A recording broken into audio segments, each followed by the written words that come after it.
안녕하세요. 역대하에 나오는 유다의 마지막 왕들 이야기 혹시 들어보셨나요? 이게 그냥 옛날 이야기가 아니라 지금을 살아가는 바로 우리 자신을 비춰보는 거울이 될 수 있거든요.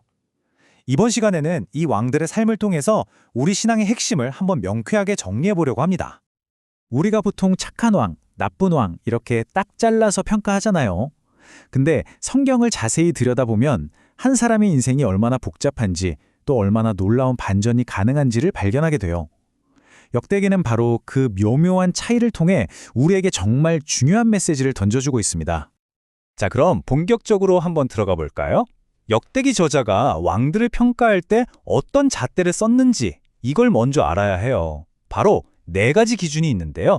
이게 왕들의 삶을 아주 입체적으로 분석하게 해주는 정말 유용한 틀이 되어줍니다.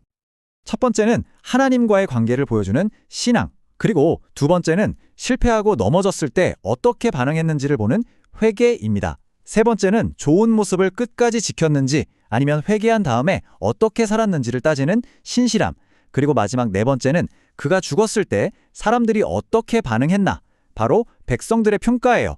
이 4가지가 딱 합쳐져서 한 왕에 대한 종합적인 그림이 그려지는 거죠.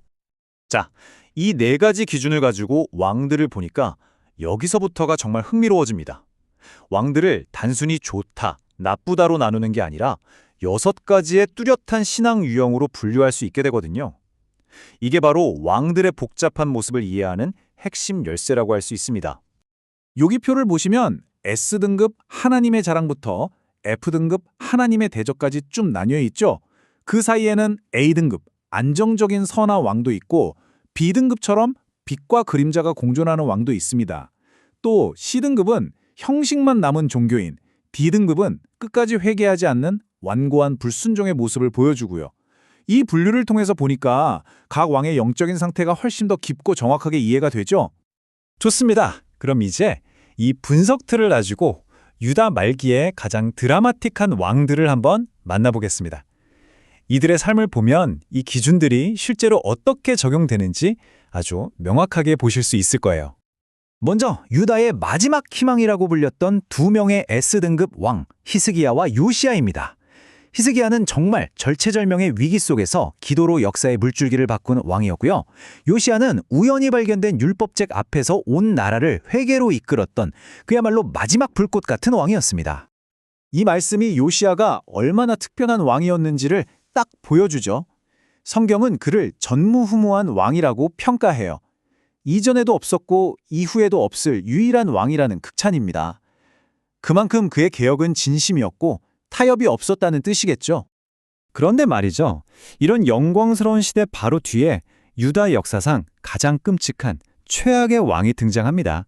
자기 아버지 히스기야가 했던 모든 좋은 일들을 다 뒤엎고 성전 한가운데 우상을 세우고 심지어는 자기 자식을 불에 태워서 제물로 바치는 끔찍한 죄까지 저질렀어요. 그런데 바로 그 왕이 역대기 전체를 통틀어 가장 극적인 반전의 주인공이 됩니다. 정말 최악의 절망 속에서 최고의 희망을 보여준 인물인 셈이죠. 그 왕의 이름은 바로 므낫세입니다. 아수르의 포로로 끌려가서야 비로소 눈물로 회개하는데요. 그 후에 돌아와서는 우상을 다 부수고 성벽을 다시 쌓는 개혁자가 됩니다.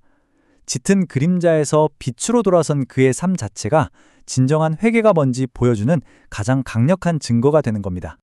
히스기야 왕 이야기로 다시 돌아가 볼까요? 18만 5천 명의 아수르 대군이 예루살렘을 포위했을 때 그는 협박 편지를 들고 성전에 가서 하나님 앞에 펼쳐놓고 기도했어요. 여러분은 어떠세요? 예측할 수 없는 미래나 깨져버린 관계, 부당한 압박 같은 문제들 앞에서 가장 먼저 누구를 또 무엇을 찾고 계신가요? 이런 위기의 순간이 우리 믿음의 진짜 모습을 보여주는 시간입니다. 요시야라는 마지막 불꽃이 꺼지고 난 뒤 유다는 정말 걷잡을 수 없이 무너져 내립니다. 여호아하스, 여호야김, 여호야긴, 시드기야. 이 마지막 4명의 왕들은 모두 D등급, 완고한 불순종이라는 공통점을 가져요. 하나님이 계속 경고하셨는데도 끝까지 돌이키지 않았고 결국 나라를 완전한 멸망으로 이끌고 맙니다. 결국 이 왕들의 이야기가 그냥 옛날 이야기로 끝나지 않는 이유가 바로 여기에 있습니다. 그들의 성공과 실패, 회개와 그 완고함이 오늘을 살아가는 우리 각자의 영적인 모습을 그대로 비춰주는 거울이 되기 때문이죠.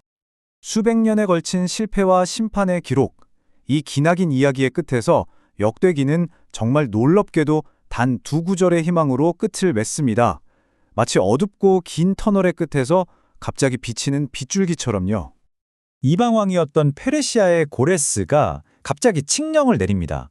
유다 백성들은 예루살렘으로 돌아가서 성전을 다시 지으라는 내용이었어요. 이건 뭘 의미할까요?